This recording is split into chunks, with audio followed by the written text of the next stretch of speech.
How secret debt destroyed the Napoleonic Empire and what comes next. In June 1815, the world celebrated the fall of a tyrant on the field of Waterloo. History tells us that Napoleon Bonaparte lost the war to the British, to the Duke of Wellington, to the Russian winter. History is wrong. Deeply, catastrophically wrong. The truth is, before he ever faced a single British musketeer on that fateful day, the French Empire had already been destroyed. Destroyed, not by bullets, but by debt. By a secret financial poison injected into its very core that rendered it powerless. You believe government debt is a necessary tool. You believe inflation is an accident. You are about to discover that 200 years ago, the same financial traps that brought down Europe's greatest empire are being used to bring down your world today. Behind the national anthems and the military glories, there is a shadow.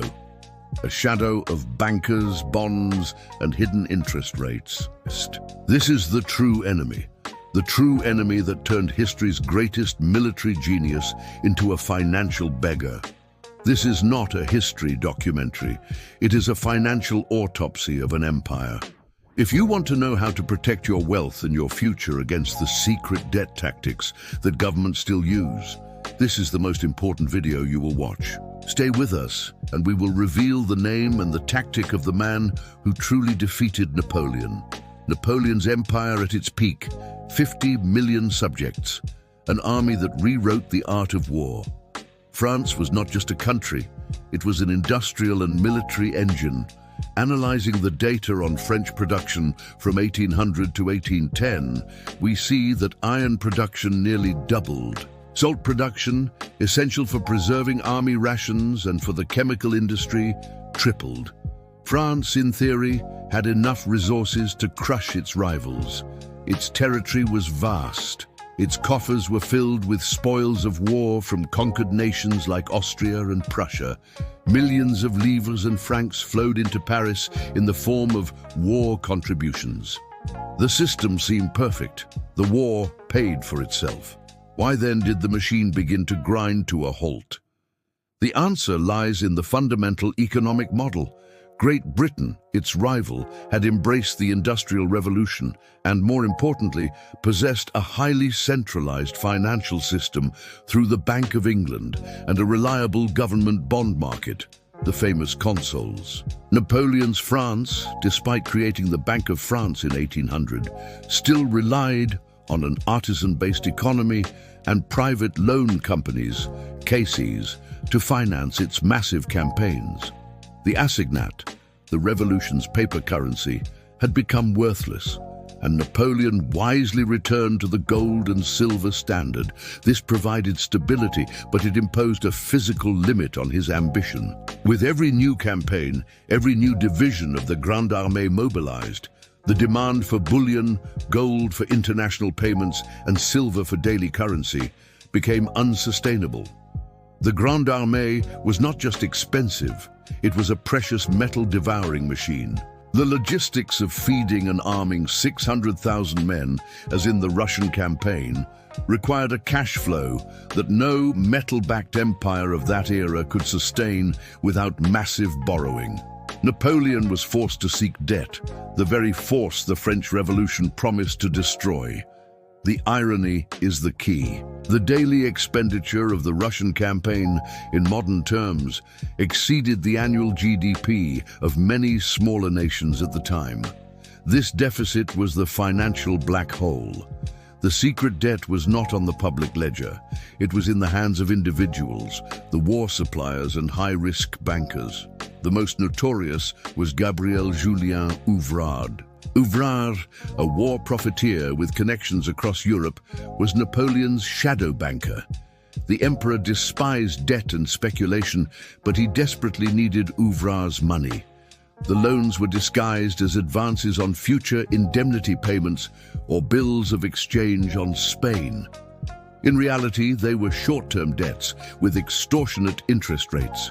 In 1805, before the great victory at Austerlitz, the Bank of France's cash position was so precarious it nearly failed. The Panic of 1805 was a dress rehearsal for the collapse. The Bank of France, supposedly independent, was forced to intervene to cover the shortfalls of Ouvrard and his associates, who were speculating on Spanish bonds, which were under French military control. This is the key mechanism. The secret debt of powerful individuals was socialized, transferring the risk to the state and the currency. The true debt was not long-term bonds, like Britain used. It was the immediate, operational debt to suppliers willing to fund the war now for astronomical returns later. These were the financial vampires who were draining the gold and silver from the empire to pay themselves. With every great victory, Napoleon's power grew, but his financial enslavement to these few bankers deepened. They were the financial cancer of the empire. The Continental System, 1806, is sold as a military strategy to destroy British trade. ML analysis shows us, however, that it was, in fact, a desperate response to financial failure. Britain, with its naval fleet and its credit machine, the consul, could finance its allies, Austria, Russia, Prussia, with gold. Napoleon had to finance his armies with paper, requisitions, and promises of indemnity. The Continental System was Napoleon's attempt to cut off the flow of gold to London and force his rivals to suffer the same liquidity strangulation he endured. Yet the blockade strangled Europe itself. The lack of colonial goods, sugar, coffee, cotton, and the collapse of port trade generated inflation and discontent in French-controlled territories. The Continental System became an economic tax on the empire for the benefit of one man, Napoleon, and his creditors, Ouvrard and others. This is a principle that repeats today. When a government adopts an economic policy that appears morally superior, e.g., war on terror, trade embargo, but that destroys the domestic economy for a higher goal, the probability is high that the true driver is the fear of state insolvency. The invasion of Russia in 1812 was the point of no return, and the motivation was financial. Tsar Alexander I was violating the Continental System because the Russian economy, based on exporting grain and raw materials, was collapsing under French pressure. He was secretly trading with Great Britain and receiving British gold in return. British gold was London's war fuel. By allowing it to circulate in Russia, the Tsar directly undermined Napoleon's only economic weapon. Napoleon did not invade Russia for territory or glory. He invaded to force obedience to the blockade and, critically, to recapture the gold he saw as essential to pay his own operational debts. It was a desperate liquidity move, masked as a military campaign. The defeat in the snow was not just a loss of men, it was an irretrievable loss of capital. The cost of 600,000 men, horses, supplies, and cannons in terms of private debt and bonds shattered the confidence of the suppliers. They knew the machine of plunder and indemnity had broken down. Here is the secret that history books omit: the true winner. While Napoleon struggled with gold logistics, Nathan Mayer Rothschild in London was building the first true multinational banking network. The Rothschilds were masters of moving gold and information. They channeled gold subsidies from Great Britain to the coalition allies, Austria, Prussia, on a scale that Napoleon could never match with his metal-based system and requisitions. The tactic. Britain could afford to borrow heavily. The consul was a reliable long-term bond, and then loan gold to keep Napoleon's war burning. This gold was the agent of inflation for the French Empire and the agent of liquidity for the enemies. Essentially, Britain used its superior credit to buy the victory. The moment of Waterloo is the ultimate proof. Nathan Rothschild received news of the victory first, before the British government. He used this privileged information to manipulate the bond market on the London Stock Exchange, selling his consols to create a panic that Britain had lost, and then secretly buying all the devalued bonds at rock-bottom prices. The profit?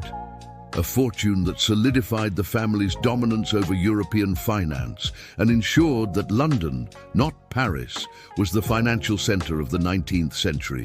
The real battleground was in the trading rooms, not on the field of Waterloo. The winner was the power of credit, not the power of the cannon. The dark lesson is clear. The Napoleonic War was not won by military strategy.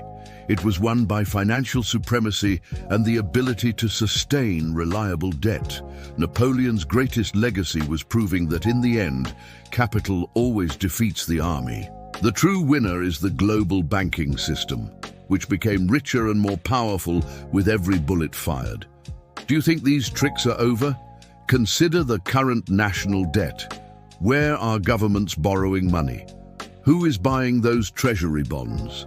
Today, global debt levels are comparable as a percentage of GDP only to those seen after the Napoleonic Wars. The same pattern repeats. Governments print money, inflation to cover debt service, depreciating your wages, your modern assignat. Financial elites buy tangible assets, land stocks, before inflation hits them. Napoleon succumbed to internal debt and a lack of liquidity. His mistake was trusting that military force could overcome economic reality. What comes next is the inevitable crisis of confidence, when the world realizes that the promise to pay this debt is as empty as the paper currency of 1796. The secret debt of today is your mortgage, your credit card, and most dangerously, the treasury bonds your government uses to finance its power. History doesn't repeat itself, but it rhymes. Napoleon was destroyed by a financial system he tried to master.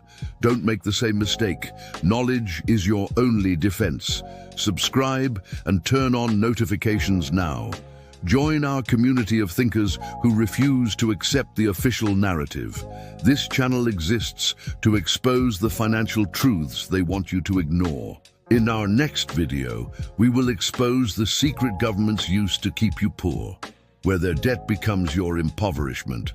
Click the next video on the screen. Don't settle for the story. Demand to know the money behind the history.